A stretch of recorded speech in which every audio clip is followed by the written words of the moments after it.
आप हरिओम। देखते रहिए हेमलता जी, लोग आ रहे हैं तो आपको एडमिट करना पड़ेगा। शायद आपके मोबाइल पर आपको देखना रहा। क्या चीज? ये लाइव हो गया जी यूट्यूब पे। अब इसका यूआरएल तो मुझे मिल गया। इस यूआरएल को मैं ग्रुप में डाल दूं? एक तो सूर्य जी ने डाला है वेब वीडियो एचडी में। नहीं नहीं नहीं, अब भी ये जो करंट चल रहा है।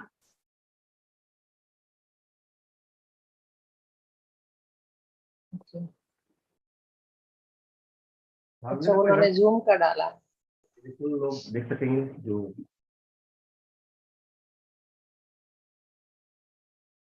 जूम पे करने के बाद भी बाद में यूट्यूब पे चला जाता है, उसमें कोई दिक्कत नहीं है।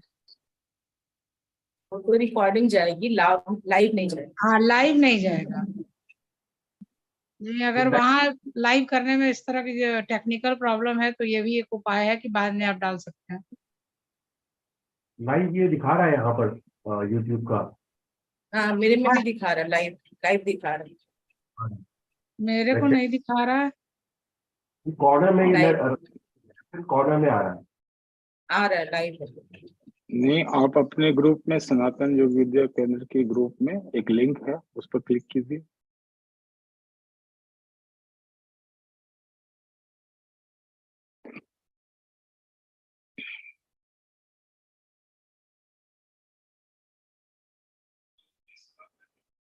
हाँ ठीक है, आ गया हाँ, आ गया आ गया आ गया आ गया। आ गया। आप लोग सब लोग लाइव हैं। अपना कैमरा ऑन रखना होगा, रखना।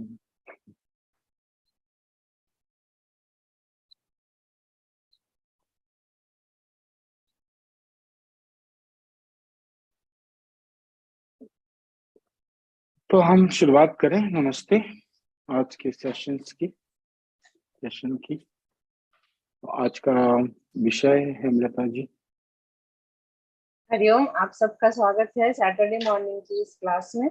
और सांख्य दर्शन और गीता के अध्याय 2 के बारे में हम अभी जो श्लोक नंबर 34 पर हैं, और आज का विषय है हर व्यक्ति के मन में नाम और प्रसिद्धि पाने की चाहत क्यों होती है।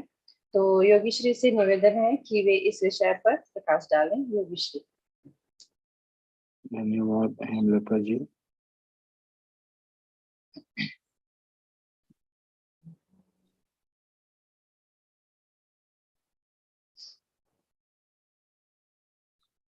हम्म।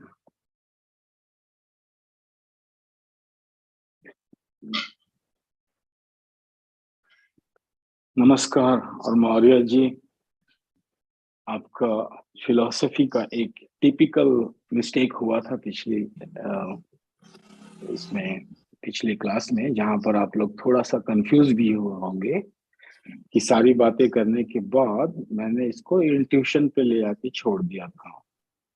इंट्यूशन तो सांख्य दर्शन के हम हर प्रश्न का उत्तर सांख्य योग की दृष्टि से और गीता के दूसरे अध्याय को प्रमाण मानते हुए, उनके शब्दों को प्रमाण मानते हुए हम अपने जीवन के हर एक प्रश्न का उत्तर ढूंढ रहे हैं और पार भी रहे हैं। और वैसे गीता का दूसरे अध्याय में अर्जुन ने इतने प्रश्न उठाए हैं, इतनी शंकाएं उठाई हैं कि कुछ बचा ही नहीं है कि हम शंका कर सके या श्री कृष्ण से, श्री हरि से और भी शंका का समाधान मांगे। तो हर एक श्लोक हमें एक दृष्टि देता है और ये बताता है कि हमारे माइंड में कितने प्रश्न उठ सकते हैं। सांख्य की दृष्टि एक दर्शन की तरह है जिससे हम मात्र देखते हैं और समझते हैं। जो प्रज्ञा है, अंतः प्रज्ञा या इंट्यूशन है, वो पतंजलि के योग सूत्रों में एक साधना प्रक्रिया के तहत है कि अगर आप अष्टांग योग को फॉलो करेंगे, उसका प्रैक्टिस करेंगे, तो उस मेथोडोलॉजी से आपकी अंतः प्रज्ञा का जागरण होता है। लेकिन दर्शन की दृष्टि से, सांख्य दर्शन में हमारे पास युद्ध के मैदान में समय नहीं है कि हम कोई साधना की प्रक्रिया से गुजरे। हमें सिर्फ मात्र एक दृष्टि चाहिए और प्रामाणिक ज्ञान चाहिए। वैलिड नॉलेज ना। तो जैसे मेरे कान में ये लगा है, तो ये एयरपॉड है, ये मेरा इंट्यूशन नहीं है। अगर मुझे एक्शन में आना है, आपके साथ बातचीत करनी है, तो मैं इंट्यूशन को फॉलो नहीं कर सकता टेक्निकली। मुझे पक्का पता होना चाहिए कि ये एयरपॉड है और इससे मैं बोलूंगा तो आप सुन सकते हैं। तो टेक्निकली मुझे पूरी नॉलेज चाहिए, वैलिड नॉलेज के लिए। सांख्य दर्शन में इंट्यूशन को नहीं लाते, क्योंकि अगर हम इंट्यूशन को ला देंगे तो सांख्य दर्शन की वैज्ञानिकता खत्म हो जाएगी। सांख्य दर्शन पूर्णतः वैज्ञानिक है। जैसे एक साइंटिस्ट हाइपोथेसिस बना के, आविष्कार करके, प्रयोग करके प्रत्यक्ष करता है। तो अगर हमें डायरेक्ट एक्सपीरियंस नहीं हो रहा है तो वह सांख्य दर्शन की श्रेणी में नहीं आएगा। इसलिए हम इंट्यूशन को सांख्य दर्शन पर आधारित पतंजलि योग सूत्र की मेथोडोलॉजी ना, एक फिलोसफी होती है और उस फिलोसफी पर साधना की प्रक्रिया बनती है मेथोडोलॉजी की, और उसको फॉलो करके हम उसका प्रत्यक्ष कर सकते हैं। तो मेथोडोलॉजी में अंतः प्रज्ञा है, वितंभरा प्रज्ञा है, वो लेकिन साधना के तहत है कि अगर आपने सिस्टमेटिकली पतंजलि को फॉलो किया तो आप उसका एक्सपीरियंस करेंगे। सांख्य दर्शन में अगर हम इंट्यूशन ला देंगे तो हमारा सारा वैज्ञानिकता ही खत्म हो जाएगी, क्योंकि इंट्यूशन से मैं कहूं कि मुझे तो भगवान के दर्शन हुए, मैं जंगल में जा रहा था और मुझे हनुमान जी दिखे, उन्होंने मुझे उपदेश दिया और ये ज्ञान दे दिया। अब इसकी कोई वैलिडिटी है? इसकी कोई वैलिडिटी है? कोई वैलिडिटी नहीं। और मैं भी हो सकता हूं कि मैं कोई डिल्यूजन में हूं, भूखे प्यासे रहा हूं, सेंसरी डिप्राइवेशन था, मुझे कुछ का कुछ प्रोजेक्शन हो गया, कई सारे डाउट्स उठेंगे। तो इंट्यूटिवली अगर मैं कुछ बोल रहा हूं तो उसका प्रमाण नहीं बनता।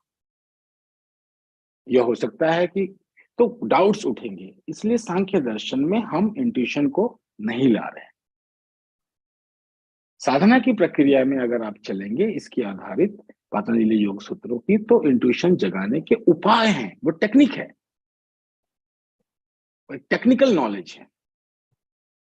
तो अगर हम इंट्यूशन ला देंगे तो आप भी पिछली बार कंफ्यूज हो गए, हम बहुत वैज्ञानिक ढंग से चले और लास्ट में बोल दिया मैंने कि तो आपका इंट्यूशन है, डिसाइड कीजिए। तो सब लोग कंफ्यूज हो गए, क्योंकि आप कैसे प्रमाण लाओगे कि ये मेरा इंट्यूशन है कि नहीं, कि सिर्फ मेरी कल्पना है। तो इंट्यूशन को हटाकर सांख्य दर्शन ही एक ऐसा दर्शन है जिसकी वैज्ञानिकता ही इसकी खूबी है। मैथमेटिक्स में हम इंट्यूशन नहीं ला सकते कि इंट्यूटिवली इसका आंसर 12 है या 13 है या 14 है, नहीं, हमें एक मेथोडोलॉजी फॉलो करनी पड़ती है। सूत्रों को आधार बनाकर एक सिस्टमैटिक प्रक्रिया से हम कंक्लूजन पर आते हैं, तो हम उसे प्रमाण मान लेते हैं, यह प्रमाणिक उत्तर है। तो सांख्य दर्शन में पहला हम प्रमाण ये मानते हैं कि ये श्री हरि के वचन हैं, शब्द हम माने हैं तभी आगे बढ़े हैं। लेकिन मान के बैठ जाना उत्तर नहीं होता, फिर तो वह अंधविश्वास हो जाएगा, क्योंकि आपने तो उसका डायरेक्ट एक्सपीरियंस नहीं किया, प्रत्यक्ष नहीं किया।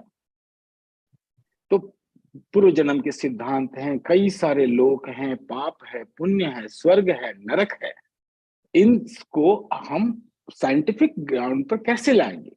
कोई प्रमाण है? इतने सारे लोग बैठे हैं, किसने कितने जन्म देखे हैं? कौन बताएगा एक्चुअली कि स्वर्ग में क्या हुआ और नरक होता है कि नहीं होता है, और आगे आने वाले जन्म आपके कितने हैं? और अगर हम बता भी दें तो उसका क्या प्रमाण है कि सत्य है कि असत्य है, कि हम कहानी सुना रहे हैं? तो इसको वैज्ञानिक प्रामाणिकता को आधार देने के लिए हम इंट्यूशन से हट जाते हैं, क्योंकि अगर हम ले आएंगे, इंट्यूशन लेते आएंगे, तो इसकी वैज्ञानिकता खंडित हो जाती है। और वैज्ञानिकता ही सांख्य दर्शन की पृष्ठभूमि है, मैथमेटिक्स है, ये गणित की तरह हम देखते हैं। तो इस पृष्ठभूमि को अब फिर ध्यान में रख के हम अगले श्लोक को देखेंगे। हर श्लोक पर दृष्टि डालने से पहले इसकी पृष्ठभूमि का होना आवश्यक है। मैं कई बार एक ही बात दोहराता हूं, आप बोर मत होइएगा ना। बुद्ध भी कोई बात बोलते थे ना तो एक ही सेंटेंस को 3 बार दोहराते। हर बार मैं दोहराता हूं क्योंकि अगर पृष्ठभूमि भूल जाएंगे तो हमारी दृष्टि गड़बड़ हो जाएगी। जैसे एक छोटा सा इंट्यूशन लाने से हम कंफ्यूज हो जाते हैं। तो सांख्य जो है निर्णय की क्षमता पर आधारित है, निर्णय की प्रक्रिया नहीं। निर्णय की प्रक्रिया अगर आपको जाननी है तो आप अपने माइंड को लॉजिस्टिक पर ट्रेन कीजिए, आप न्याय दर्शन पढ़िए। सांख्य दर्शन निर्णय की क्षमता देता है ना, capacity to decide in a moment. और पूरा का पूरा दूसरा अध्याय गीता का निर्णय की क्षमता पर ही आधारित। क्योंकि अगर निर्णय की क्षमता कंप्लीट नहीं है, पूर्ण नहीं है, तो आप फल की आकांक्षा में गुम हो जाएंगे, खो जाएंगे। अगर निर्णय की क्षमता में जितनी कमी होगी, जितना उसका परसेंटेज कम होगा डिसीजन मेकिंग की पूर्णता में, उतना ही आपका माइंड भविष्य में भ्रमण करेगा कि इसका फल क्या होगा और फल के बारे में चिंतित रहता है। अगर निर्णय की क्षमता कंप्लीट है, पूर्ण है और वैलिड हो गई, सांख्य दर्शन पे आधारित मन, बुद्धि, चित्त, अहंकार का संयोजन हो गया और कोई भी एक दूसरे के अगेंस्ट में नहीं है, तो आपके अंदर फल की आकांक्षा मिट जाएगी। आप सोचेंगे ही नहीं कि इसका फल क्या होगा, क्योंकि डिसीजन कंप्लीट है, पूर्ण डिसीजन है। जब डिसीजन कोई पूर्ण होता है और हम उसके क्रिया में संलग्न होते हैं तो हम फल की आकांक्षा नहीं करते, हम तो अपनी पूरी ऊर्जा डालते हैं। तो फल की आकांक्षा तभी पैदा होती है जब हम अपनी पूरी ऊर्जा नहीं डाल पा रहे। मन का कोई हिस्सा डाउट, अहंकार के अगेंस्ट में है, अहंकार का बुद्धि के साथ संयोजन नहीं हो पा रहा है, तो हम चिंतित हो जाते हैं और फल के प्रति चिंतित होने लगते हैं। इसलिए एक इसकी देशना है गीता की कि फल की चिंता किए बिना कर्म करो। लेकिन ऐसा होगा नहीं, आपसे संभव नहीं है जब तक कि सांख्य दर्शन की पृष्ठभूमि एक वैलिड डिसीजन, ये डिसीजन मेरा बिल्कुल सही है, कंप्लीट है और प्रमाणिक है, जब तक ये नहीं आएगा आप ऐसा होगा नहीं। हम याद कर सकते हैं, हम कोशिश कर सकते हैं, लेकिन ऐसी संभावना बनेगी नहीं, इसकी वैलिडिटी नहीं आएगी, तो सिर्फ उपदेश रह जाएगा। तो सांख्य दर्शन कोई उपदेश नहीं है, एक एक डाउट को, मन के एक एक डाउट को के ऊपर वर्क है, ताकि मन का कोई भी कोना बचे ना, उसमें शंका ना बचे। तो माइंड ट्रेनिंग है, मन के बाद अहंकार की ट्रेनिंग। आप जानते हैं कि हमारे पास यही 4 चीज है, मन, बुद्धि, चित्त, चेतना और अहंकार। लेकिन हम इनको, अगर आप शांत बैठ जाएंगे तो आप नहीं पकड़ पाएंगे, नहीं पहचान पाएंगे। अगर माइंड में कोई मूवमेंट ना हो तो उसके प्रति अवेयरनेस डेवलप नहीं होती। हर चीज हम अपने अंदर उसके प्रति अवेयर ही तब होते हैं जब वो मूव होती है, मूवमेंट में होती है। तो सांख्य दर्शन में चारों पुरुषार्थ है ना, धर्म है, अर्थ है, काम है और मोक्ष है। अगर सिर्फ आप 2 ही पुरुषार्थ की सिद्धि करना चाहते हैं, धर्म और मोक्ष, और अपने जीवन से अर्थ और काम को निकाल देंगे, तो आप अक्रिया में जा रहे हैं। तब आप दुनिया के किसी भी कोने में, हिमालय की किसी भी गुफा में बैठे रहिए, आपके डिसीजन का इफेक्ट बाहर नहीं जा रहा, आपसे बाहर नहीं जा रहा। तो आपकी साधना की प्रक्रिया सही है या गलत है, आप क्या डिसाइड कर रहे हैं, आपका डिसीजन आप ही के ऊपर आ जाता है और उसका प्रभाव आप ही तक सीमित रह जाता है। लेकिन अगर हम क्रिया में, क्योंकि सांख्य दर्शन हमें एक्शन में मूव करा रहा, डिसीजन लेके हम एक्ट कर रहे हैं। अर्जुन के ऊपर के एक डिसीजन पे कई लाखों करोड़ों लोगों की जीवन और मृत्यु निर्भर कर रही है। ये एक्शन है जहां आप अपने से अलावा सबको प्रभावित करते हैं। यही सांख्य दर्शन की विशेषता है। और हर व्यक्ति का डिसीजन पूरे जिससे जिससे वो जुड़ा है उसको प्रभावित करेगा, जिस सिचुएशन में है उसको वो प्रभावित करेगा। तो डिसीजन कंप्लीट होना चाहिए, पूर्ण होना चाहिए, शंकाहीन होना चाहिए। इसके लिए हमें माइंड को ट्रेनिंग देनी होगी, अहंकार को ट्रेन करना पड़ेगा, बुद्धि को ट्रेन करना पड़ेगा, और चेतना। और चेतना दोनों होगी, एक वैश्विक चेतना जो श्री कृष्ण की है और एक व्यक्तिगत चेतना जो अर्जुन की है। तो इसकी आलोचना होती है कि ये तो प्लुरलिज्म को प्रमोट कर रहा है सांख्य। नहीं, यह हर व्यक्ति को उसके एक्शन में पूर्ण रूप से आने की शिक्षा देता है और उसकी महानता को स्वीकार करता है कि हर व्यक्ति का डिसीजन पूरे ब्रह्मांड को प्रभावित कर सकता है अगर वो डिसीजन कंप्लीट है, पूर्ण डिसीजन है। और यहां से यह गीता के दूसरे अध्याय की ब्रह्म विद्या आगे की तरफ बढ़ती है। लेकिन हम इसे दर्शन की आत्मा कहते हैं कि कोई भी दर्शन आप नहीं समझ पाएंगे अगर आपको सांख्य समझ में नहीं आ रहा। और कोई भी दर्शन इसी सांख्य की या तो कुछ जोड़ है या कुछ घटाव है, चाहे वो वेदांत है, चाहे तंत्र है, शैव है, शाक्त है। भारत में हजारों पंथ और संप्रदाय हैं, सब इसी दर्शन के आसपास कुछ जोड़ते हैं, कुछ घटाते हैं।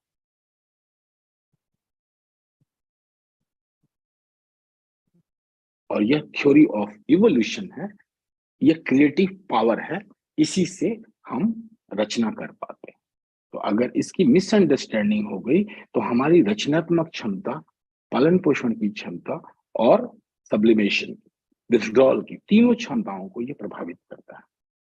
इसलिए हम इंट्यूशन को नहीं ला रहे हैं, कोई इंट्यूशन नहीं, वैलिड नॉलेज।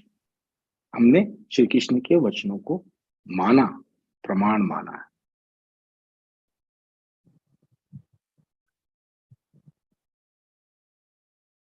अब हम उसका डायरेक्ट एक्सपीरियंस करेंगे और हम अनुमान पे चल रहे हैं, लेकिन पूरा विज्ञान अनुमान पर ही चलता है। हम विज्ञान को सिर्फ और सिर्फ इसलिए फॉलो करते हैं और हमारी श्रद्धा है उसमें, जो इतने सारे फैकल्टीज के ज्ञान को ला रहा है, कि उसकी प्रक्रिया वैज्ञानिक है। वह अनुमान करता है, उस पर प्रयोग करता है, और प्रयोग करने के बाद वो पूरा ओपन होता है कि यह प्रयोग गलत भी हो सकता है, और गलत होने पर फिर प्रयोग करता है। तो वह प्रयोग करता ही चला जाता है जब तक उसको उसका अनुमान प्रत्यक्ष में ना बदल जाए। और सांख्य योग का दूसरा अध्याय का दर्शन भी एग्जैक्टली उसी तरह से है। इसीलिए हम इंट्यूशन को इसमें स्थान नहीं देते, क्योंकि उसको वैलिड मानने का कोई तरीका हमारे पास नहीं होता। वैज्ञानिक रूप से उसे हम प्रूफ नहीं कर सकते कि आपका इंट्यूशन सही है या गलत है। अगर आप साधना की प्रक्रिया में कैवल्य की प्राप्ति के लिए अंदर जा रहे हैं और आपने अर्थ और काम, ये दो पुरुषार्थ को हटा दिया, ना आपको पैसे कमाने हैं, ना आपको घर परिवार चलाना है, ना आपको बच्चे पालने, आपके पास सिर्फ धर्म है आपका और मोक्ष है, तो उस डिसीजन से समाज प्रभावित नहीं हो रहा। अब आपका इंट्यूशन आपके पास है, अगर आपने मेथोडोलॉजी सही है तो आपका इंट्यूशन सही है, या नहीं है तो गलत है, लेकिन उसका प्रभाव आप ही तक सीमित रह जाता है। लेकिन यहाँ अर्जुन का एक डिसीजन अर्जुन तक सीमित नहीं है, ये लाखों करोड़ों लोगों के जीवन को प्रभावित कर रहा है। और इस डिसीजन में अगर उन्होंने की पूर्णता नहीं होगी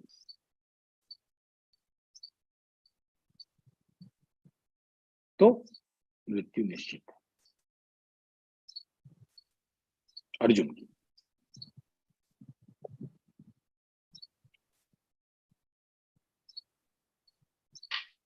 तो इतना कॉम्प्लेक्स डिसीजन हमारे सब इंडिविजुअल के पास नहीं होता, कि हमारे पास हमेशा ऐसा मौका नहीं होता कि अब जीवन मरने की बात है, लेकिन ऐसे डिसीजंस लाइफ में आ सकते हैं। ऐसे निर्णय लेने की हम छोटे छोटे एक्ट में इस सांख्य दर्शन को आधार बनाकर छोटे छोटे एक्ट में हम इसे सीख रहे हैं। और अब हम वास्तविक प्रश्न पे आते हैं जो पिछली बार डॉक्टर हेमलता सोनी जी ने उठाया था, और इसको सांख्य की दृष्टि से इसको देखिएगा कि प्रश्न कोई भी होगा, दृष्टि ही उसका आंसर होती है। तो प्रश्न है कि हर व्यक्ति में प्रसिद्धि और नाम पाने की चाहत क्यों है? सांख्य की दृष्टि से अगर हम देखेंगे तो जो भी वृक्ष में है वह बीज में पहले से ही था, इवोल्यूशन हुआ उसका। तो अगर हमारे मन में नाम और प्रसिद्धि पाने की चाहत है तो वह हमारे बीज में पहले से ही होगी नहीं?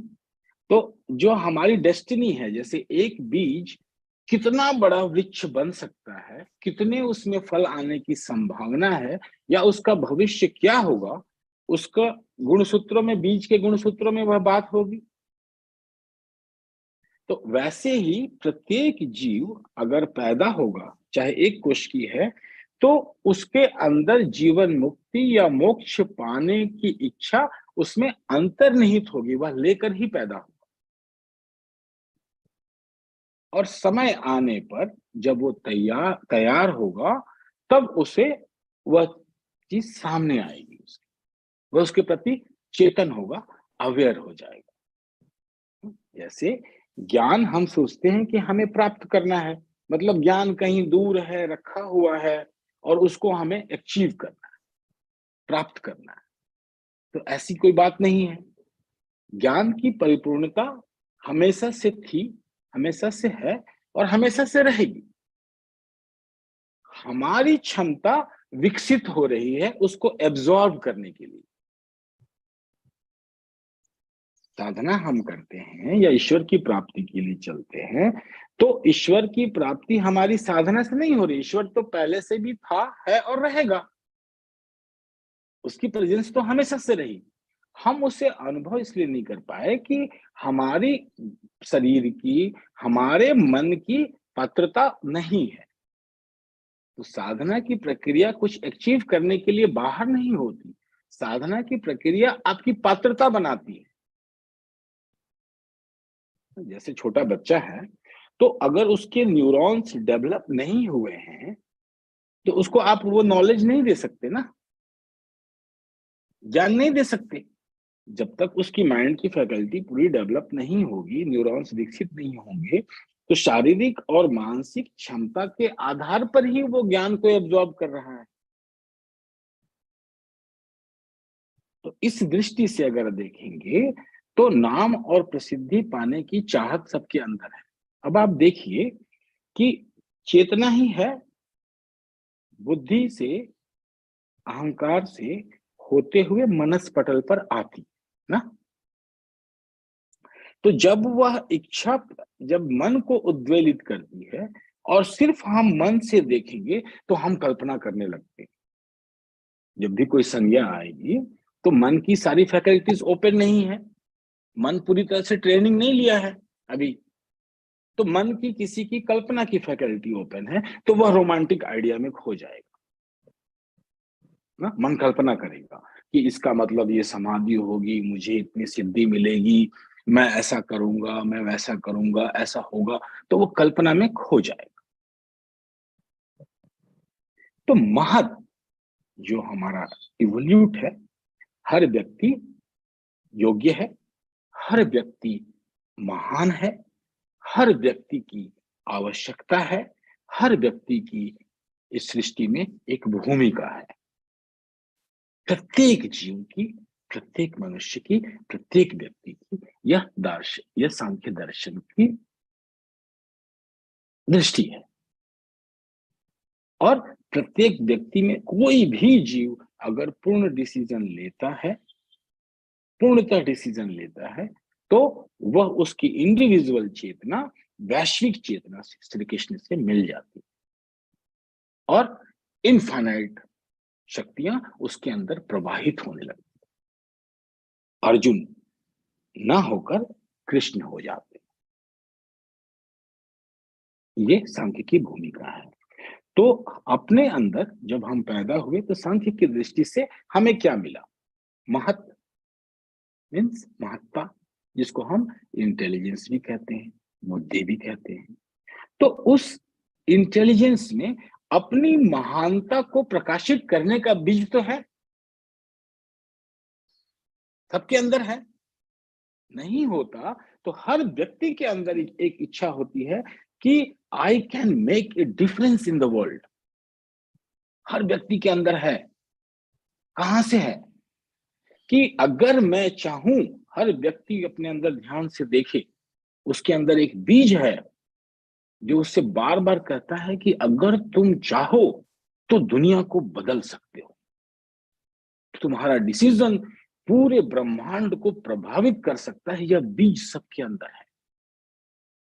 बीज रूप में उसकी आवाज आती है।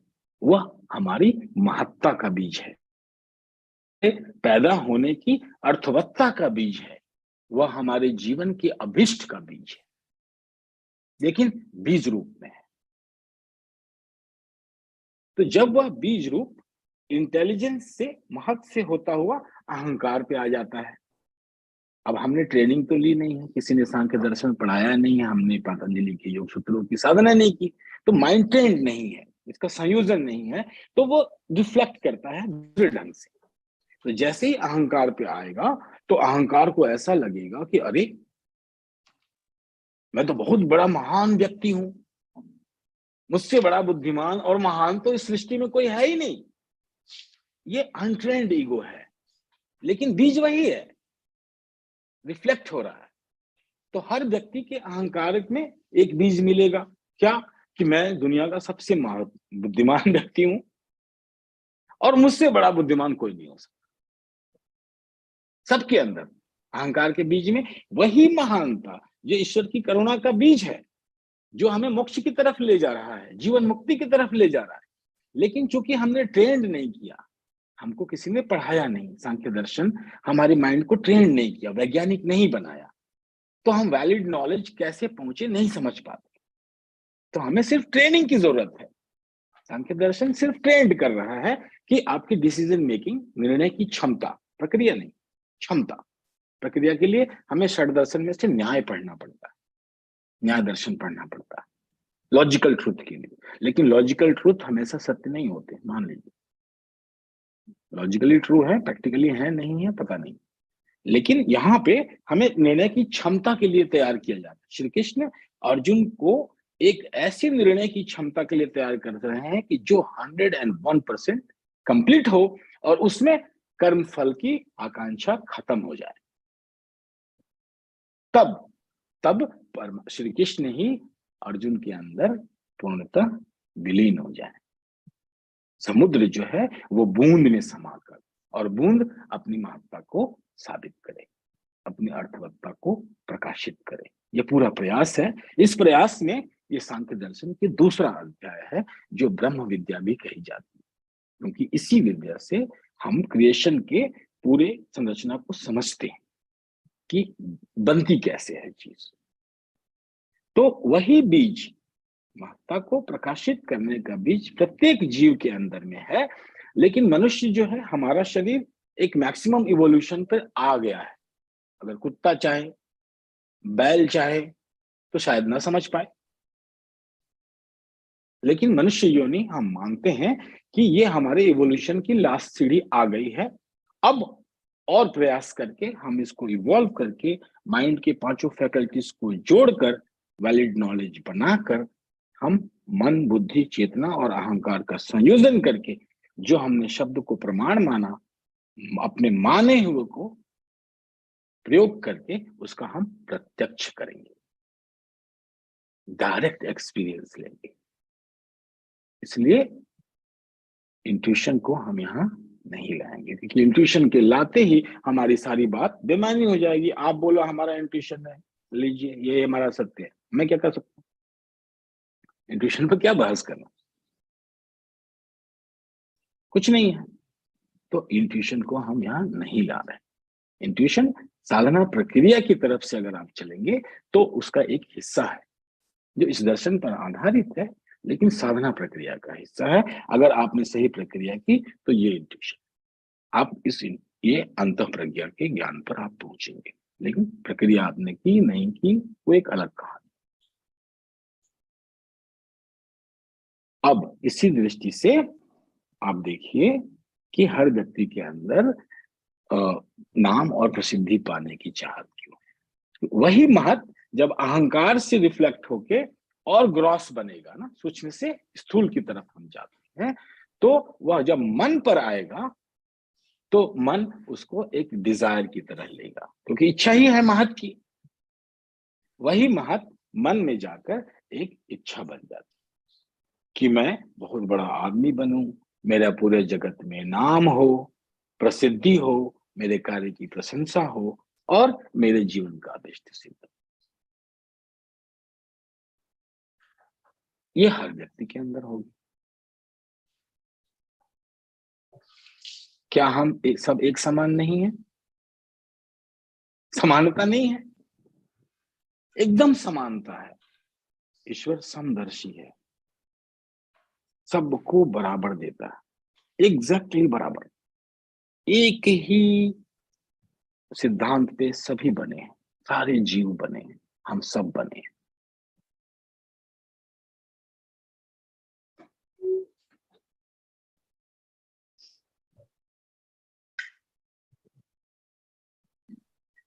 तो इसलिए हर व्यक्ति के अंदर है। लेकिन अगर आप ट्रेंड करें, समझें, तो देखेंगे यह बीज है।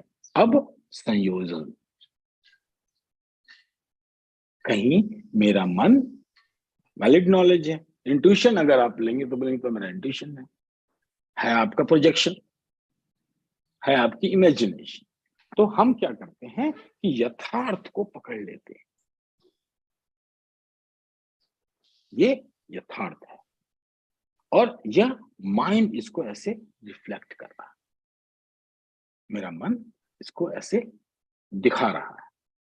माइंड की सिर्फ हमारी इमेजिनेशन फैकल्टी इसको हमको ऐसे दिखा रही है, लेकिन वो प्रोत्साहित भी कर रही है। तो यह होगा ही होगा, नहीं है इसका मतलब अभी महत्व जो है अभी आपको उद्वेलित नहीं कर रहा। अभी आप चेतना के स्तर पे अभी आप नहीं आए हैं। अभी आप में जीवन मुक्ति और मोक्ष की धारणा पर विचार भी शुरू नहीं हुआ है। इसका मतलब आप इवॉल्व हो रहे हैं, होना ही चाहिए, क्योंकि अब आप उसको वास्तविक रूप से देखना चाहें। तो श्री कृष्ण ने पूरी अर्जुन की थेरेपी हो रही है, उनकी पूरी थेरेपी हो रही है। तो मन को ट्रेंड करने के बाद अब हम चले अहंकार पे। हाँ? तो हमारा डिसीजन, बहुत सारे धार्मिक लोगों से मिलेंगे, गुरुओं से, और तुम तो दुनिया की चिंता छोड़ो, दुनिया तुम्हारे बारे में क्या सोचती है, तुम करो जो करना है, इंट्यूशन। लेकिन वो तब है जब आप एक कमरे में बंद हैं।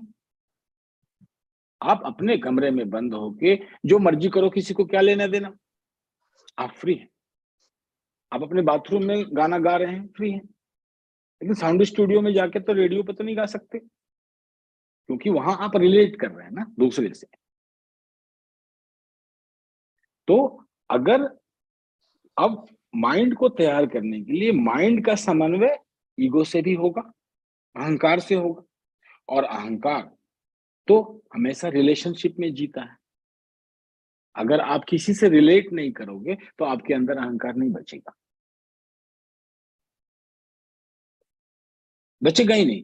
इसलिए लोग भाग के चले जाते हैं, एकांत कोने में चले जाते हैं, क्योंकि अगर रिलेट करेंगे तो ईगो बढ़ेगा।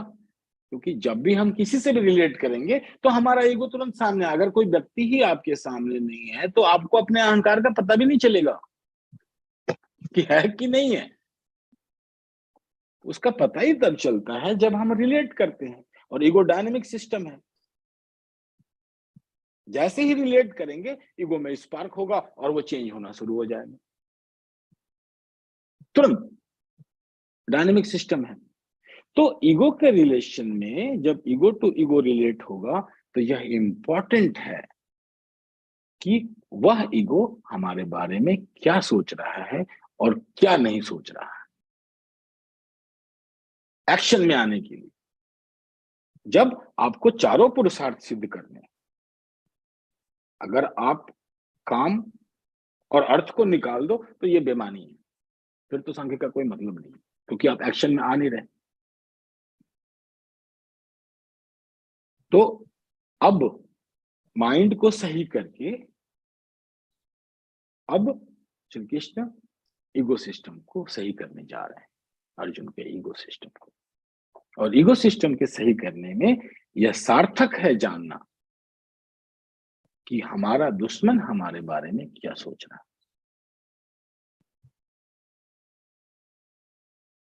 क्योंकि अगर उसको बिना जाने अगर आपने एक्ट किया तो परिणाम आपके अनुकूल न होने की ज्यादा संभावना है। तो एक व्यक्ति इंडिविजुअल वर्सेस सोसाइटी का कॉन्सेप्ट है यहाँ पर, कि जब हम डिसीजन ले रहे हैं और सामने सेनाएं खड़ी हैं, लोग खड़े हैं, तो यह आवश्यक है जानना कि अगर हम ऐसा एक्ट करेंगे तो सामने वाला क्या सोचेगा। यह अनावश्यक है जब आप इनएक्टिव निष्क्रिय ध्यान की तरफ जा रहे हैं, निष्क्रियता की तरफ जा रहे हैं। जब आप शांत चुपचाप बैठे हैं तो यह व्यर्थ की बात है कि दुनिया मेरे बारे में क्या सोच रही। लेकिन जब आप एक्ट में जा रहे हैं तो यह पूर्णतः सार्थक है जानना कि दुनिया आपके बारे में क्या सोच रही है। हेलो, पहुंच गया?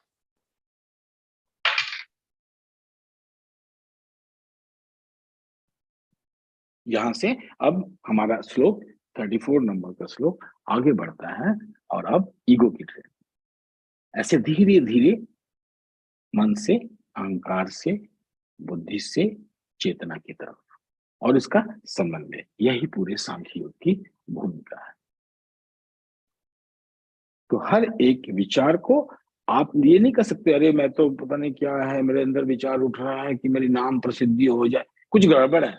कुछ गड़बड़ नहीं है, महत्व उद्वेलित कर रहा है, सिर्फ पूरा सिस्टम ट्रेंड नहीं।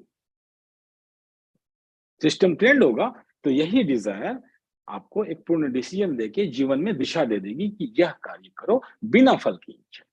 तब आप ड्रॉप कर दो कि मेरा नाम प्रसिद्धि हो ना हो, लेकिन रास्ता ही यही है मेरा। उस धीरे धीरे गीता ले जाएगा, धीरे धीरे श्री कृष्ण का उपदेश वहां ले जाएगा। लेकिन फर्स्ट मूवमेंट माइंड ट्रेनिंग का फुल्ली वैज्ञानिक होना चाहिए, एकदम गणित की तरह। ये सूत्र है, लेकिन सूत्र को जानने से, गीता रट लेने से प्रत्यक्ष नहीं होता। आप E=mc² रट लो, न्यूक्लियर रिएक्टर तो नहीं बना सकते, प्रत्यक्ष तो नहीं होगा, आप प्रायोगिक प्रत्यक्ष तो नहीं होगा। तो हम भारत में कुछ गड़बड़ हुआ, यही हमारे पास सूत्र बेमिसाल है, सत्य के सूत्र है, लेकिन हम सिर्फ इतना से संतोष कर लेते हैं कि हमारे पास तो सूत्र है, बस हो गया। तो साइंस के कोई भी आविष्कार होंगे तो दिखा देंगे, देखो जी ये हमारे इस वेद में, शास्त्र में, प्रमाण में ये सूत्र मिल गया। सूत्र का क्या करना अगर हम उसका प्रत्यक्ष में अगर संलग्न नहीं हो पा रहे हैं तो। तो हम एक तरह से सिर्फ अपने इगोइस्टिक स्ट्रक्चर को तो सही कर रहे हैं, नेशन को बिल्ड कर रहे हैं, नेशन की प्राइड को बिल्ड कर रहे हैं, लेकिन एक्चुअल में तो हमारी गरीबी थोड़ी मिट जाएगी।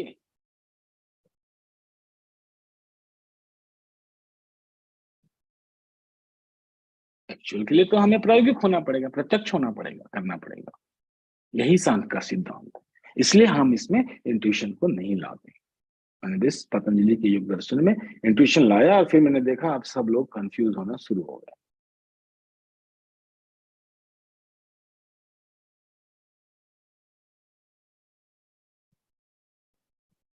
तो इस दृष्टि से अब हम अहंकार की तरफ चलेंगे। कुछ भी गलत नहीं है आपके अंदर, कोई भी विचार उठता है वो गलत नहीं है, वह बीज रूप से उसके कनेक्शन को समझना होगा कि कहाँ रिफ्लेक्ट कर रहा है। और यह तात्विक ज्ञान है। तात्विक ज्ञान में कैसे है, मतलब कि भाई ये चीज सोना है कि हीरा है कि माणिक है कि पन्ना है। आप किसी द्रव्य को कैसे जानते हो? तो जानने का कोई तरीका तो है ना कि यही चीज है। वैसे ही आपको एग्जैक्टली जानना है कि ये मन है, ये अहंकार है, ये बुद्धि है, ये 5 तत्व हैं, ये इंद्रियां हैं। तो हर एलिमेंट को पहचानना और फिर इनके एक दूसरे के संबंधों को देखना, इसको देखना ही हम अवेयरनेस कहते हैं। मैंने हम अवेयर हो गए, जागरूक हो गए, जग गए, सोए नहीं है। तो इसी इंटरेक्शंस को जब हम देखने लगते हैं तो हम कहते हैं कि हम होशपूर्वक हैं, हम होशपूर्वक जीवन को जी रहे हैं, देख रहे हैं। नहीं है तो फिर सो जाते हैं। और हर व्यक्ति जगा हुआ है। और भी ध्यान रखिएगा आप, ये ब्लैक एंड व्हाइट नहीं है, ये वेदांत नहीं है कि या तो आपको ज्ञान मिला है या आप तो ज्ञानी हैं या अज्ञानी। यह ऐसा नहीं है। अर्जुन ज्ञानी अज्ञानी के डिवीजन में नहीं है, उत्तरोत्तर विकास की प्रक्रिया है।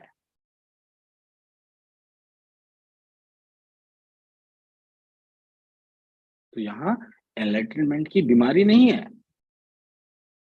एनलाइटनमेंट एक झुंझुना है, एक साइकोलॉजिकल सिकनेस देता है माइंड में, और कुछ नहीं। जैसे बच्चा रो रहा है तो उसको एक झुंझुना पकड़ा देते हैं, हिलाओ, वो व्यस्त हो जाता। तो उस समाधि का कोई आइडिया नहीं है, ये एनलाइटनमेंट नहीं है। उत्तरोत्तर विकास की प्रक्रिया है और कंटिन्यूअस साधना है, 24 आवर्स ए डे, और हमेशा एक डिसीजन मेकिंग है। तो जीवन का प्रत्येक क्षण एक अपॉर्चुनिटी है। उत्तरोत्तर विकास की प्रक्रिया में आप चलते ही चले जाइए, चरैवेति। तो कोई अचीविंग गोल नहीं लेते, क्योंकि अगर आपने अचीविंग गोल ले लिया, जीवन मुक्ति, एनलाइटनमेंट, समाधि को अगर आपने एक लक्ष्य बना लिया जीवन का, तब आप मानसिक रूप से बीमार हो गए, रुग्ण हो गए, तो आपको साइकोलॉजिकल ट्रीटमेंट की आवश्यकता है। वो इस ऐसा हो जाता है कि जब भी हम किसी चीज को प्राप्त करना चाहते हैं तो हमने एक पूरा माइंड का इमेजिनेशन, रोमांटिक आइडिया सब इन्वॉल्व हो जाते हैं। जैसे अभी है, हर व्यक्ति में नाम और प्रसिद्धि पाने की चाहत है, बीज कुछ अलग है लेकिन प्रक्षेपण हो रहा है माइंड पे, क्योंकि वो ट्रेंड माइंड नहीं है। तो अगर आपने इस आइडियाज को लेके मूव कर गए, एक उसको लक्ष्य बनाया अचीवमेंट के लिए, उसको फेदर इन द कैप बनाना है आपको, तो कई बार 20 साल, 30 साल, 25 साल कब तक पेशेंस रखेंगे? अगर नहीं मिला तो आप फ्रस्ट्रेट नहीं होंगे? और अगर उस फ्रस्ट्रेशन से माइंड आपको बचाना चाहेगा तो आप कोई कहानी बना लो, अपने भी सुनो, दूसरों को भी सुनाओ, और अपना एक कुनबा क्रिएट करो अपनी कहानी का, जिसमें सब लोग बिलीव करने लगेंगे, आप भी बिलीव करने लगोगे, हो गया।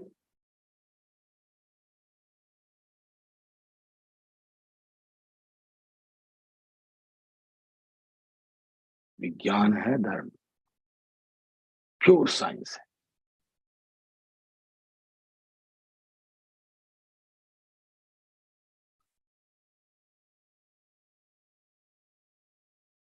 तो हम, चूंकि पुराने को थोड़ा सही करना था, इंट्यूशन का मिस्टेक जो मुझसे हो गया था, बीच में मैंने घुसा दिया, इससे सारा उसकी साइंटिफिक वैलिडिटी ही चली गई। मैं भी देखा कि अब तो कोई मतलब नहीं बैठता, बात ही क्या करना। तो एक गलती को मैंने सुधारा है, इंट्यूशन का यहाँ कोई स्थान नहीं, वैलिड नॉलेज। ये सोना है तो सोना है, हीरा है तो हीरा, ये एयरपोर्ट है, ये लैपटॉप है, ये माइंड है, ये मन है, ये अहंकार है, ये बुद्धि है, ये इंडिविजुअल चेतना है, ये वैश्विक चेतना है, ये इंद्रियां हैं, ये 5 तत्व हैं, ये 5 तन्मात्राएं हैं। हो गया, इतने कंपोनेंट्स हैं। इन कंपोनेंट्स का आपस का जो रिलेशन है, उसको अगर हम देखेंगे तो हम उसे होश कहते हैं, जागरूकता। और हमारे निर्णय की क्षमता बढ़ती जाती है, क्षमता बढ़ती,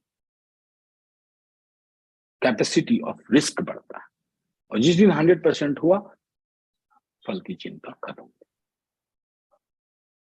क्योंकि ईश्वरीय साक्षात्कार के साथ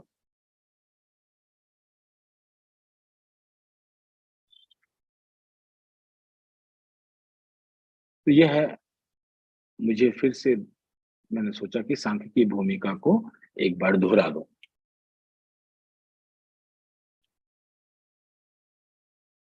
कुछ भी गलत नहीं है, सबके अंदर है।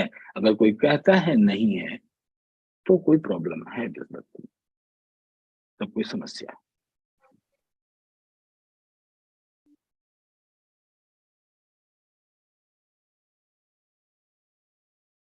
लेकिन ये महत्व का बीज है, उसको पहचानना, पदार्थ में चेतना को देख लेना, स्थूल के इमेजिनेशन में भी अपने सूक्ष्म के उस बीज को देख लेना जो हमारे जीवन में अर्थवत्ता ले आए। तो इसलिए माइंड से हम लड़ते नहीं, मन से किसी भी अपने ही कंपोनेंट से क्यों लड़ना? अरे हमारे ही सिस्टम का कंपोनेंट है ना, तो उसके प्रति हम अगेंस्ट क्यों होंगे, लड़ेंगे क्यों? तो अपने किसी भी कंपोनेंट से क्यों लड़ाई करना, न 5 तत्वों से, न माइंड से। उसको पहचानना और उसका शुद्धिकरण कर देना। शुद्धिकरण का मतलब है कि उसका कम्युनिकेशन दूसरे के साथ सही बैठ जाए। मन का शरीर के साथ समन्वय सही बैठेगा, साइकोसोमैटिक इश्यूज, डिजीजेस खत्म हो जाएंगे। और मन का अहंकार से बैठ जाएगा तो हमारी साइकिक एटीट्यूड्स सही हो जाएंगी, तो हमारी प्राण शक्ति अपने आप सही हो जाती है। ना हमें अनुलोम करना, ना विलोम करना। हठ योग इसका सब्जेक्ट नहीं है, ये हठ योग हमारा यहाँ विषय नहीं।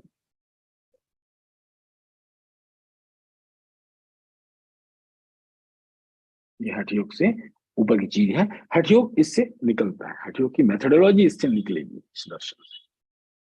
पतंजलि की मेथोडोलॉजी इससे निश्चित होगी इस दर्शन से।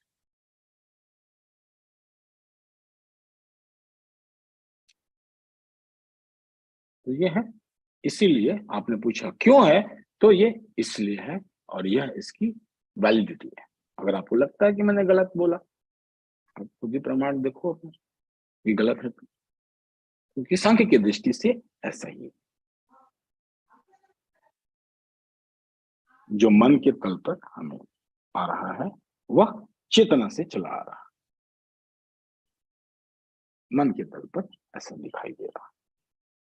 अगर हम ट्रेंड करेंगे, लड़ेंगे नहीं, कुछ भी गलत नहीं, हमारे अंदर है इच्छा, तो और क्या चाहिए? कोई देश महान कैसे बनता है, कोई सभ्यता महान कैसे बनती है? इसी बीज से बनती है। आर्टिस्ट अपना आर्ट कर रहा है, आर्किटेक्चर अपना आर्किटेक्चर बना रहा है, म्यूजिशियन अपना म्यूजिक कर रहा है, वैज्ञानिक अपने प्रयोग कर रहे हैं कृषि में, वो तो तभी होगा।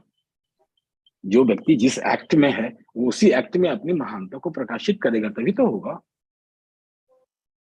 ये सोने की चिड़िया का सूत्र है।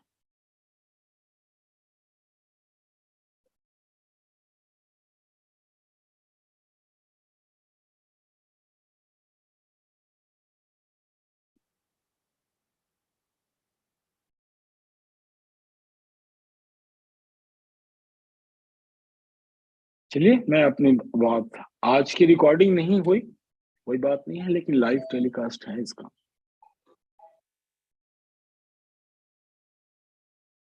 अब आपका समय है।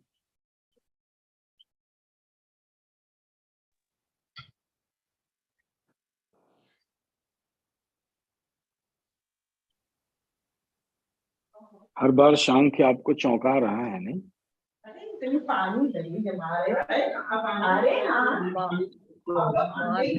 बहुत चौंका रहा है हमें। हम ऐसा सोच रहे थे कि मतलब ठीक है, अहंकार तो हमारा दूसरे के अहंकार से मिलेगा तभी आगे बढ़ेगा और तभी इसको समझ में आएगा कि हम क्या हैं। क्योंकि अपने मन में हम कितना भी महान बन जाए, सामने वाला जब तक हमको महान नहीं समझता तब तक तो हम महान नहीं बन सकते। तो हमको जब सबको बताना है कि हम महान हैं तो हम कुछ ना कुछ वैज्ञानिक तरीके से ही करते हैं कि पहले हम अपना ले आते हैं, कुछ काम करते हैं, देखते हैं कि इससे हमारा मतलब हम कुछ नया कर पा रहे हैं कि नहीं कर पा रहे हैं, तभी लोगों को बताने जाते हैं कि हाँ हम ये ये कर पा रहे और हैं। क्लियर होगा। स्वर्णलता जी थोड़ा सा आगे बढ़ेंगे। हेमलता जी का प्रश्न था, अभी इसकी क्लैरिटी और बढ़ेगी। दूसरा सूत्र आने दीजिए। जितना समझ रही है ठीक है, अभी इसमें पूरी समझ सही नहीं है आपकी, थोड़ा आगे बढ़िए, दूसरा सूत्र पढ़िएगा तो और क्लियर, ईगो का पूरा स्ट्रक्चर क्लियर होगा आपके सामने। अभी तक माइंड पे थे हम, माइंड की शंकाओं के और दुविधाओं पे थे, ये ईगो पे जा रही है, तो ईगो का पूरा स्ट्रक्चर आगे आने वाले श्लोक में कंप्लीट होगा। लेकिन जहां तक आप समझ रही हैं ठीक है, थोड़ा सा और पढ़ेंगे तो और क्लैरिटी आएगी। लेकिन ये प्रश्न आपका सही है, क्योंकि ऐसे लोग सोच रहे हैं, तो इसको आपने जो कहा सही है, और इसको हम और क्लैरिफाई करेंगे। अगली बार आप इसको बता दीजिएगा कि आपकी समझ क्या बनी, फिर इसको हम और क्लैरिफाई करेंगे। क्योंकि यह जानना जरूरी है, व्यक्ति इंडिविजुअल वर्सेस सोसाइटी, और एक इंडिविजुअल की निर्णय सोसाइटी में क्या अंतर लाता है, और सोसाइटी उस इंडिविजुअल के बारे में क्या सोचती है, वो इंडिविजुअल को प्रभावित करता है। तो कोई भी एक्शन व्यक्ति वर्सेस समाज होता है, व्यक्ति बनाम समाज, हर एक क्रिया व्यक्ति बनाम समाज होती है। तो बड़ा ही इंटरेस्टिंग है। अभी ईगो को कैसे सही करेंगे श्री कृष्ण जी, देखिए अर्जुन, ईगो की थेरेपी होने वाली है।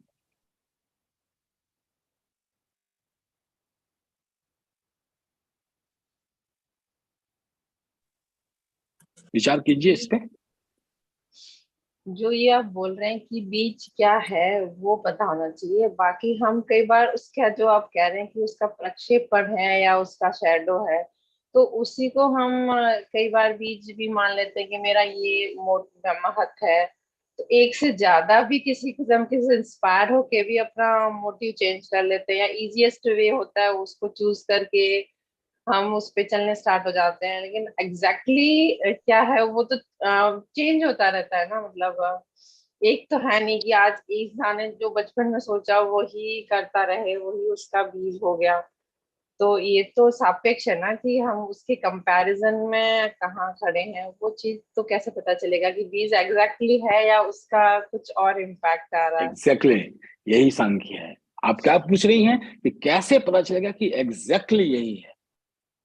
बार बार माइंड वहीं जाएगा, वैलिडिटी, कि कंफ्यूजिंग जो हो मैं जाएगा। जान रहा हूं वो एग्जैक्टली है कि नहीं, इसी पर पूरी संगीता है। धीरे धीरे धीरे धीरे, मुझे 1 साल लग गए आप लोगों को पढ़ाते पढ़ाते, सांख्य धीरे धीरे। तो ऑनियन के छिलके की तरह है कि निकलता ही जाता है, निकलता ही जाता है ये कुछ ना बढ़ते जाएगा कुछ। कि कॉम्प्लेक्सिटी बढ़ेगी ना, जितना हम इंटर रिलेशनशिप पे जाएंगे।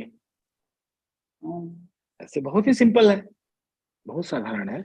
लेकिन जब हम किसी के फंक्शन की स्टडी करने लगते हैं, जैसे आप तो फंक्शन के बारे में क्वेश्चन पूछने लगी कि ये ऐसा होगा तो क्या होगा, तो ऐसा, जब हम फंक्शन में जाएंगे तो फंक्शन तो कॉम्प्लेक्स हो जाता है ना। फंक्शन अब ये सिंपल है कि ये एयरपॉड है, हमको डिवाइस से कनेक्ट करके ब्लूटूथ से जुड़ के और हमें ऑडियो ही देता है। अब ये फंक्शन कैसे करता है, तब तो अब तो इंजीनियर बनना पड़ेगा ना आपको। अब तो इंजीनियरिंग का क्वेश्चन ले आई। ऐसे तो बहुत ही सिंपल है, एक डिवाइस है, इसकी ये पहचान है कि ये एयरपोर्ट ही है, और ये इसका फंक्शन है कि ये हमें लैपटॉप से कनेक्ट करता है, और इसके में मैं 100% वैलिड है ये मेरा नॉलेज, कोई डाउट नहीं है मुझे। लेकिन अब आप घुसेंगे कि ये फंक्शन कैसे करता है, तो वो इंजीनियरिंग हो जाएगी ना फिर। तो फंक्शन में जब हम एंटर करेंगे तो कॉम्प्लेक्स हो जाता है। ये मन है, ये बुद्धि, अहंकार का ये है, और उसको पहचानना आसान है। लेकिन अब मन जो है अहंकार से रिलेट करेगा, मन बुद्धि से रिलेट करेगा, मन चेतना से करेगा, तो कितने तरह से फंक्शन करेगा, ये तो कॉम्प्लेक्सिटी बढ़ा रही है। ये तो कॉम्प्लेक्सिटी है, ये तो आपको स्टडी करता ही जाना पड़ेगा ना, इसलिए कहते हैं चरैवेति चरैवेति। आप करते जाइए और ये ज्ञान इनफाइनाइट डायमेंशन में खुलता जाएगा, इसका कोई अंत नहीं। फंक्शन की जब आप स्टडी करेंगे तो फंक्शन इनफाइनाइट हो जाएंगे।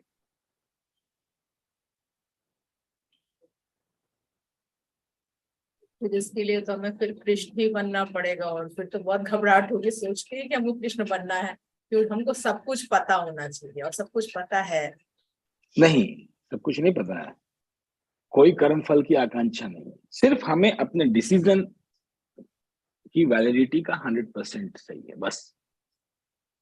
टोटल रिस्क है ये, 100% रिस्क है अपने जीवन और मृत्यु का। बिना कर्म फल की आकांक्षा का हमें कुछ भी पता नहीं है, लेकिन हमें सिर्फ एक बात का पता है कि ये मेरा महत्व है और मेरा डिसीजन सही है, ये एक्ट है, ये डायरेक्शन। बुद्धि कोई डिटेल नहीं देती, सिर्फ दिशा देती है। ये पूरब जाना है आपको, बस। रुपया पैसा नहीं देती कि रास्ते में जरूरत पड़ेगी तो ये काम आएगा, कुछ चना चबेना खा लेना, नहीं। बुद्धि का ये काम नहीं है, बुद्धि सिर्फ दिशा देती है। अहंकार फिर रिलेट करके डायनेमिक उसको परिष्करण करता है, बुद्धि के साथ समन्वय स्थापित करता है। माइंड टेक्नोलॉजिकल ढूंढता है, पूरब जाना है, रास्ते में खाई आ गई, अब उस खाई को कैसे पार करें, ये आपका माइंड ट्रेन होना चाहिए।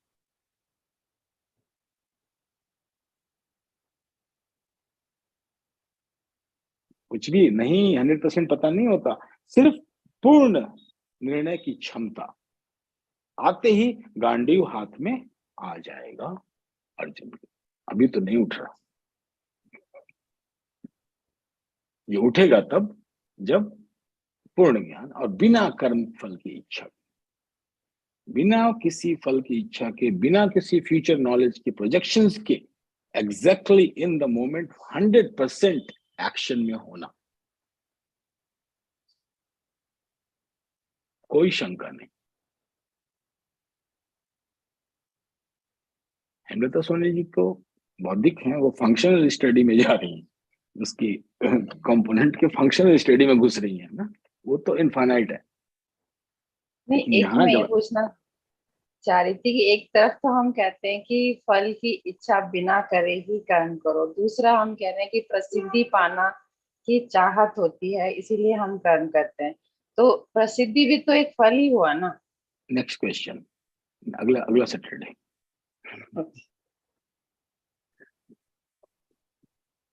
अगला सैटरडे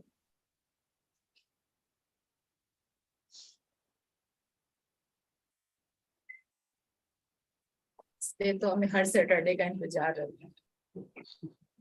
हाँ, मैं देख रहा हूँ धीरे धीरे आप लोग बार बार शॉक हो जाते हैं। ठीक है, समापन करें या आप लोग ध्यान करें? मेडिटेशन जरूर करेंगे। एक मेडिटेशन करते हैं। तो इसी सिद्धांत पे ध्यान करते हैं। अगर हम सांख्य की स्टडी कर रहे हैं तो हमारा ध्यान सांख्य पर होगा, अगर वेदांत की स्टडी करेंगे तो हमारे ध्यान की टेक्नोलॉजी वेदांतिक हो जाएगी, अगर हम शाक्त की फिलॉसफी को फॉलो करते हैं तो हमारी प्रक्रिया शाक्त हो जाएगी, शैव की करेंगे तो शैव हो जाएगी। तो अगर आप बुद्धिज्म पढ़ रहे हैं तो अगर तो बुद्धिस्ट फिलॉसफी पर ही विपස්සना काम करती है। आप एक की मेथोडोलॉजी लेके दूसरे की फिलॉसफी में घुसाएंगे तो आपका पूरा ही कंफ्यूजन मच जाएगा, सारा सिस्टम गड़बड़ हो जाएगा। एक फिलॉसफी पे मेथोडोलॉजी उसके साथ सिंक्रोनाइज होनी चाहिए। तो सांख्य की इसी दृष्टि पे हमारा प्रश्न क्या था? हाँ, हर व्यक्ति के अब आपको अपने महत्व को पहचानना कि एग्जैक्टली वो कार्य क्या है जिसके लिए आप पैदा हुए, जो आपके बर्थ का रीजन है इन द एक्शन क्रिया में ना, फंक्शनल फंक्शनल रियलिटी, आप क्या हो। तो शांत बैठिए, और मैं थोड़ा सा बोल भी सकता हूं, और नहीं तो आप मनन कीजिए, थोड़ा सा मैं गाइड कर देता हूं। तो इस डिजायर को बड़े गौर से देखिए और उसे आत्मसात कीजिए अपने हृदय में। कुछ भी गलत नहीं है अगर यह इच्छा आपके अंदर है। तो पहली बात, तो मन से पूर्णतः निकाल दीजिए कि आपके अंदर कोई भी चीज गड़बड़ है। अगर आपका माइंड प्रोजेक्ट कर रहा है नाम, यश और प्रसिद्धि पाने की इच्छा अगर उसके अंदर है, तो इसको आप स्वीकार कर लीजिए कि ये है, और इसमें कुछ भी गलत नहीं।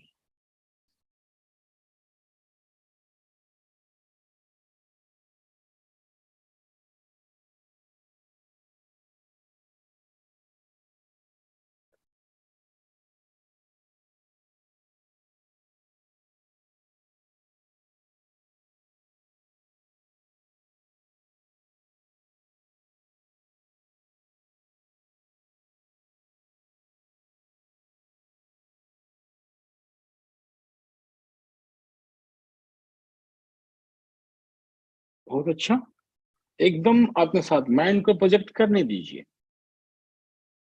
अपने रोमांटिक आइडियाज में जाने दीजिए माइंड को। वो तरह तरह के रोमांटिक आइडियाज में जाता है कि ऐसा करूंगा तो नाम होगा, प्रसिद्धि होगी।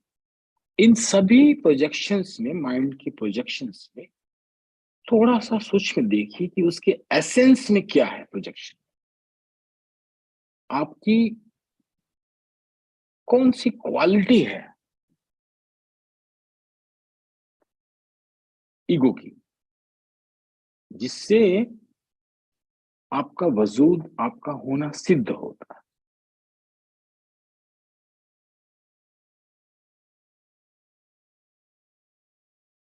कौन सा गुण है जो परिलक्षित हो रहा है। इसको, इस आइडिया को एक्चुअलाइज करने में आप एक वीर की तरह लड़ रहे हैं, शांत बैठकर ज्ञान प्राप्त कर रहे हैं,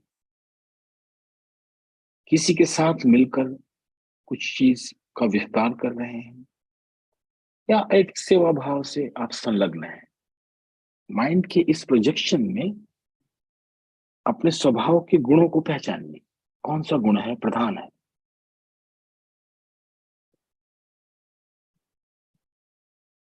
माइंड को प्रोजेक्शन करने दीजिए।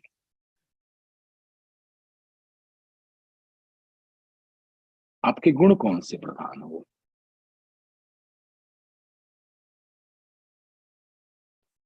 और फिर इंटेलिजेंस की तरफ मुड़िए, अपने महत्व की तरफ।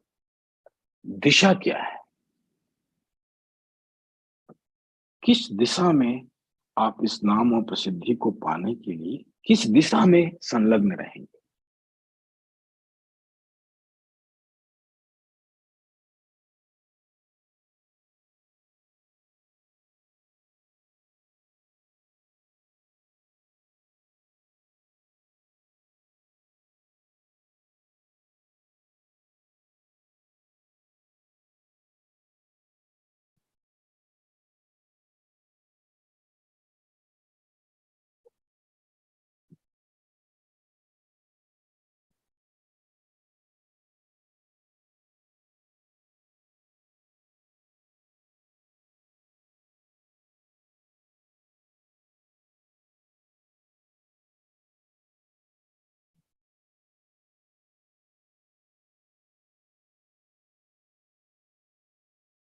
और उस दिशा में कौन सी ऐसी कला है जिसका विकास होगा।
ओम शांति शांति शांति।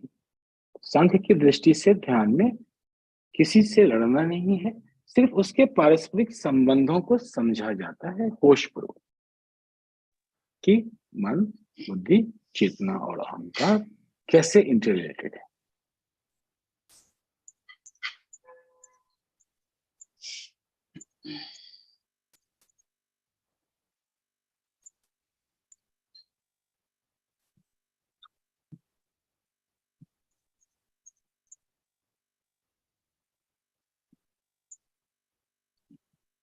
ठीक है, नमस्ते। धन्यवाद स्वामी जी। आज आपने, हाँ जी, मौर्य जी बोलना चाह रहे हैं?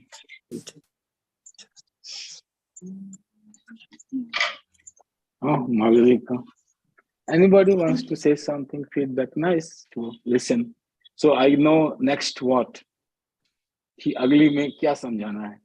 जैसे सोनलता से मुझे समझ में आ गया नेक्स्ट का विषय क्या है, हेमलता सोनी से समझ में आ गया कि ये कैसे इनका माइंड चल रहा है, कहाँ उलझेगा, सोनलता का माइंड कहाँ उलझेगा। तो अगली बार का सब्जेक्ट मैटर मेरे माइंड में क्लियर हो जाता है कि 34वां सूत्र में क्या है, मुझे क्या बताना है।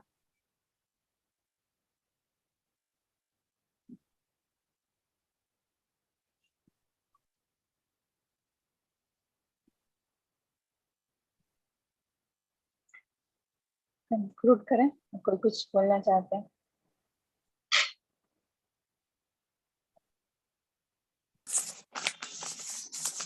ये सर एक मेरा ये प्रश्न है कि अक्सर स्टूडेंट सब पूछते रहते हैं कि हमारे शास्त्रों में सारा विज्ञान है और इसी को चुरा करके यूरोपीय लोग जो है कितना टेक्नोलॉजी को विकसित कर तक आज आप भी थोड़ा सा इस पर जिक्र किए थे। हाँ, मैंने प्रकाश डाल दिया था आपके इस प्रश्न पे। ये प्रश्न है तो मैंने तो इसका उत्तर दे दिया था। जी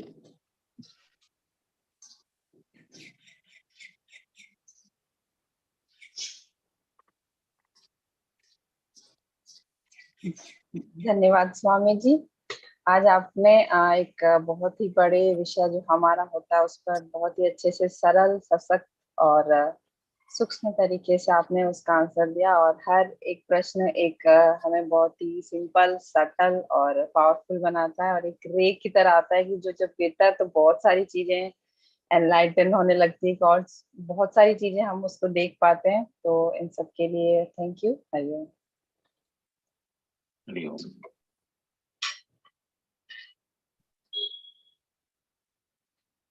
तो मिलते हैं अगले शनिवार को 7:30 बजे।